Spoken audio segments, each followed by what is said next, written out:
जय जोहार दोस्तों, नमस्कार, हेलो, गुड मॉर्निंग। चलिए देखिएगा, आज है आपका 12 नवंबर है, 12 नवंबर 2022 है। चलिए देखिए, पहला प्रश्न इंपॉर्टेंट है, ध्यान से देखिएगा दोस्तों, आज भले ही थोड़ा देरी हुआ है। पहला प्रश्न, लोक सेवा गारंटी के तहत आवेदनों के निराकरण में कौन सा जिला पूरे प्रदेश में प्रथम स्थान पर है? ऑप्शन है यहाँ पर, और करेक्ट आंसर है ऑप्शन नंबर सी है, जांजगीर चांपा जिला। ध्यान रखिएगा, जांजगीर चांपा। देखिएगा इसके संबंध में कि लोक सेवा गारंटी के तहत आवेदनों के निराकरण में जांजगीर चांपा जिला पूरे प्रदेश में प्रथम स्थान पर है। वहीं राजनांदगांव दूसरे स्थान पर, रायपुर तीसरे स्थान पर और बलौदा बाजार जो है वो चौथे स्थान पर है। ध्यान रखिएगा, जांजगीर चांपा जिले में 1,23,000 मामलों का जो है निपटारा किया गया है। देखिए, जिले में जो है लोक सेवा गारंटी के तहत 1 जनवरी से अब तक प्रदेश में सर्वाधिक 3 लाख आवेदन दर्ज करते हुए सर्वाधिक 2,87,185 आवेदनों का निराकरण कर हितग्राहियों को जो है लाभान्वित किया जा चुका है। ध्यान रखिएगा, है ना। तो ये है, देखिए अगला प्रश्न, ठीक है। तो ये सब आपको रखना है याद। अगला प्रश्न ये है, देखिए विकास खंड स्तर पर युवा महोत्सव का आयोजन कब किया जाएगा? ऑप्शन है यहाँ पर, देख लीजिए, और करेक्ट आंसर है ऑप्शन नंबर ई है। याद रखना है 15 नवंबर 2022। तो देखिए इसके संबंध में डिटेल से, छत्तीसगढ़ युवा महोत्सव 2022-23 का आयोजन किया जा रहा है। युवा महोत्सव 15 से 40 वर्ष और 40 वर्ष से अधिक आयु के 2 समूहों में आयोजित किया जाएगा। ध्यान रखिएगा कि छत्तीसगढ़ के युवाओं को सांस्कृतिक गतिविधियों से जोड़ने और उनकी प्रतिभा और कौशल को निखारने के उद्देश्य से छत्तीसगढ़ में दोस्तों युवा महोत्सव 2022-23 का आयोजन किया जा रहा है। यूथ फेस्टिवल का आयोजन विकास खंड स्तर पर, जिला स्तर पर, संभाग स्तर पर और राज्य स्तर पर किया जाएगा। ध्यान दीजिएगा ना। और देखिए, विकास खंड स्तर पर युवा महोत्सव का जो आयोजन है 15 नवंबर 2022 को और जिला स्तर पर 16 नवंबर से 10 दिसंबर तक किया जाएगा। संभाग स्तर पर महोत्सव का जो आयोजन है 11 दिसंबर से 31 दिसंबर 2022 तक किया जाएगा। देखिए, राज्य स्तर पर 12 से 14 जनवरी 2023 तक आयोजित किया जाएगा। युवा महोत्सव का जो आयोजन है खेल एवं युवा कल्याण विभाग द्वारा किया जा रहा है। ध्यान दीजिएगा कि दोस्तों युवा महोत्सव में 18 विधाओं में प्रतियोगिताएं होंगी। इसमें छत्तीसगढ़ी खेल, लोक संस्कृति को भी प्रतियोगिता में शामिल किया गया है। ओके, चलिए अगला देखिएगा। देखिए, हाल ही में हुए अंतर्राष्ट्रीय किक बॉक्सिंग ओपन चैंपियनशिप प्रतियोगिता में छत्तीसगढ़ से कितने खिलाड़ियों ने गोल्ड मेडल हासिल किया है? ऑप्शन है यहाँ पर, देख लीजिए, और इसका जो करेक्ट आंसर है ऑप्शन नंबर बी है दोस्तों। 3 खिलाड़ियों ने गोल्ड मेडल हासिल किया है। ध्यान दीजिएगा ना।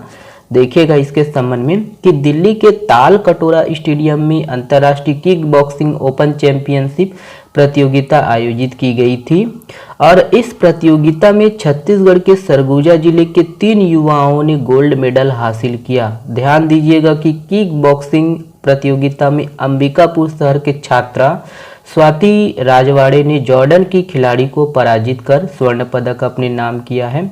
वहीं सरवर एक्का ने दक्षिण कोरिया और तमिलनाडु के खिलाड़ी को हराया। और देखिए दोस्तों कि वही अमन जेनिस लकड़ा ने उज्बेकिस्तान के खिलाड़ी को हराकर स्वर्ण पदक पर अपना कब्जा जमाया। तो ये सब है, ध्यान दीजिएगा।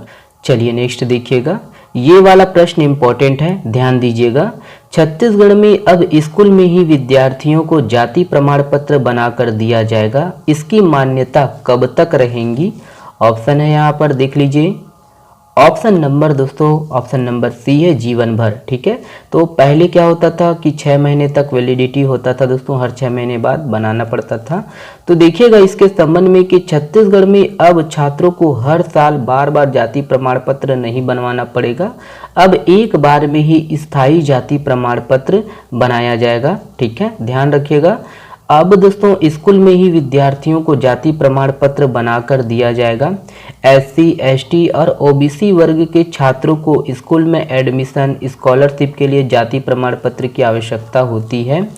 और देखिएगा दोस्तों कि अब जो है स्थायी जाति प्रमाण पत्र की मान्यता जो है लाइफ टाइम के लिए रहेंगी, जीवन भर होगी। और यह एक तरह से दोस्तों स्थायी रिकॉर्ड है, बार बार जो है जाति प्रमाण पत्र जारी करने की आवश्यकता अब नहीं होगी।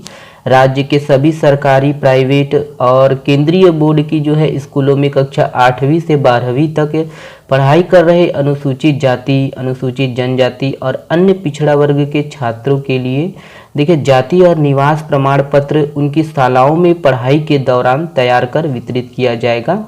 ध्यान दीजिएगा कि स्कूल में हर साल शिविर का आयोजन किया जाएगा और जिनके जाति प्रमाण पत्र और निवास प्रमाण पत्र नहीं बने हैं उनके जाति और निवास प्रमाण पत्र आगामी शैक्षणिक सत्र तक जारी किए जाएंगे। ठीक है, और बैकग्राउंड नॉइस के लिए मैं माफ़ी चाहता हूँ। ठीक है, तो देखिए अगला प्रश्न है, देखिए राष्ट्रीय शिक्षा दिवस किसकी जयंती को चिन्हित करने के लिए मनाया जाता है? तो राष्ट्रीय शिक्षा दिवस, तो देखिएगा यहाँ पर ऑप्शन है ना, तो चेहरा पहचान जाइए। ऑप्शन नंबर ए सही है, मौलाना अबुल कलाम आज़ाद। ध्यान रखिएगा, मौलाना अबुल कलाम आज़ाद। तो देखिए इसके संबंध में कि मौलाना अबुल कलाम आज़ाद की जयंती के उपलक्ष्य में 11 नवंबर को भारत में हर साल राष्ट्रीय शिक्षा दिवस मनाया जाता है। पहले शिक्षा मंत्री थे जिन्होंने देश की शिक्षा प्रणाली को बेहतर बनाने में महत्वपूर्ण भूमिका निभाई और साथ ही उन्होंने देश में उच्च शिक्षा की जो है नींव रखी। तो ये सब है, ध्यान रखना है। देखिए अगला प्रश्न है, पीएम गति शक्ति मल्टी मॉडल जलमार्ग शिखर सम्मेलन किस शहर में आयोजित किया जा रहा है? ऑप्शन है यहाँ पर, और करेक्ट आंसर है ऑप्शन नंबर बी है, वाराणसी। ध्यान रखिएगा, वाराणसी। देखिए इसके संबंध में कि पीएम गति शक्ति मल्टी मॉडल जलमार्ग शिखर सम्मेलन 11-12 नवंबर को उत्तर प्रदेश के वाराणसी में आयोजित किया जा रहा है। भारतीय जलमार्ग प्राधिकरण, बंदरगाह, जहाज रानी और जलमार्ग मंत्रालय के तत्वाधान में पीएम गति शक्ति मल्टी मॉडल जलमार्ग शिखर सम्मेलन का आयोजन कर रहा है। ओके, ध्यान दीजिएगा। रायपुर में हुए सब जूनियर नेशनल कुराश एसोसिएशन में छत्तीसगढ़ का कौन सा स्थान रहा? ऑप्शन है यहाँ पर, करेक्ट आंसर है ऑप्शन नंबर सी है, तृतीय। ध्यान रखिएगा, तीसरा स्थान रहा। देखिए छत्तीसगढ़ से किसे राष्ट्रीय सरस्वती सम्मान 2022 से नवाजा गया है? ऑप्शन है यहाँ पर, करेक्ट आंसर है ऑप्शन नंबर ए है, श्री दुष्यंत वर्मा जी। ध्यान रखिएगा, श्री दुष्यंत वर्मा जी। कला अकादमी छत्तीसगढ़ की ओर से कहाँ के कला विथिका में क्षेत्रीय चित्रकला और मूर्तिकला शिविर का आयोजन किया जा रहा है? ऑप्शन है यहाँ पर, देख लीजिए। करेक्ट आंसर है ऑप्शन नंबर बी है, महंत घासीदास स्मारक संग्रहालय जो कि रायपुर में है। ध्यान रखिएगा कि किस जिले में छत्तीसगढ़ का पहला कॉमर्स लैब खुला है? ऑप्शन है यहाँ पर, करेक्ट आंसर है ऑप्शन नंबर बी है, कोरिया में खुला है। ध्यान रखिएगा। ये महिला विश्व मुक्केबाजी चैंपियनशिप 2023 का आयोजन कहाँ होगा? ऑप्शन है यहाँ पर, करेक्ट आंसर है ऑप्शन नंबर ए है, अपना भारत। भारत देखिएगा। ये वाला प्रश्न आप लोगों के लिए है। इस प्रश्न का जवाब आप लोग दीजिएगा कमेंट्स बॉक्स में। निम्न में से किस जिले में सर्वाधिक गौमूत्र की खरीदी की गई है? ऑप्शन को देखिए और कमेंट्स में जवाब दीजिएगा आप लोग। ठीक है, तो देखिए कनेक्ट कर सकते हो आप हमसे। तो ये है आपका, है ना, टेलीग्राम चैनल का लिंक है, PDF डाउनलोड कर सकते हो। इसके लिए कोई पैसा, कोई शुल्क नहीं है। इंस्टाग्राम से भी आप जुड़ सकते हो, फेसबुक से भी आप जुड़ सकते हो। वीडियो पसंद आया दोस्तों तो वीडियो को लाइक करिएगा प्लीज़ और शेयर ज़रूर करिएगा। चलिए, बहुत बहुत धन्यवाद।